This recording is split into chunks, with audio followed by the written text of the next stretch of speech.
Mga madam, umorder ako ng isdang bangus sa Shopee. Hindi ko lang malaman kung bangus nga ba ito o pirana. Gagamitin ko nga sana siya pang sa tatay ko. Sobrang pagkahumaling kay Rapitol ko. Pero sa palagay ko, ako ang na-prank na isang kakusa ko dito sa bahay.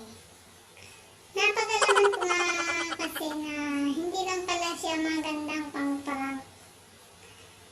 Mas mabisa pa pala siyang gamitin pampatulog sa mga sigang kakusa ko dito sa bahay.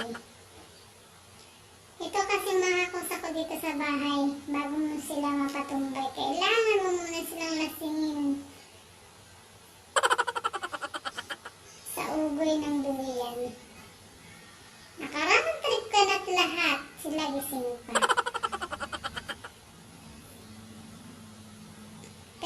Pero nga dahil sa isdang ito, hindi ko na kailangan pang gumirit na 10 beses.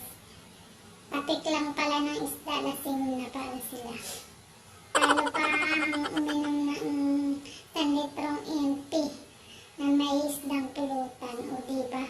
Wala kahirap-hirap. Nakangiti pa silang makakatulog po. Ayan, nangingisay na nga yun dyan yung isdang pampatulog. Diba, bagsak siya.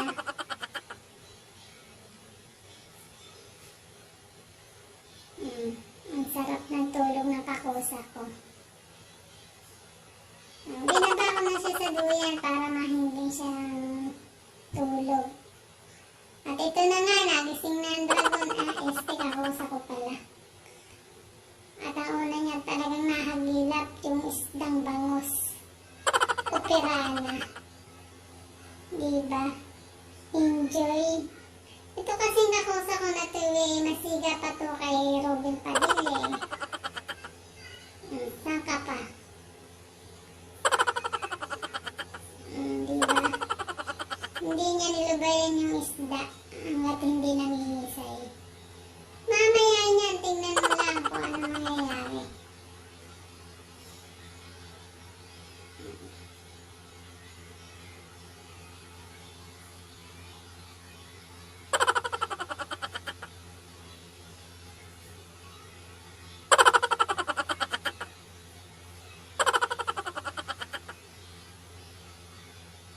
Nilawag na yung isda. Nasasayaw pa si kakusa.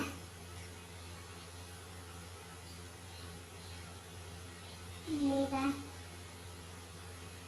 Lamog na lamog ang isda.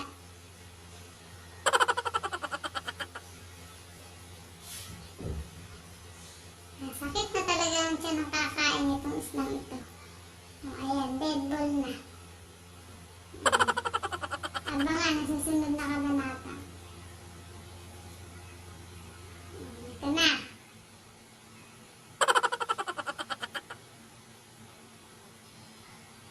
Diba?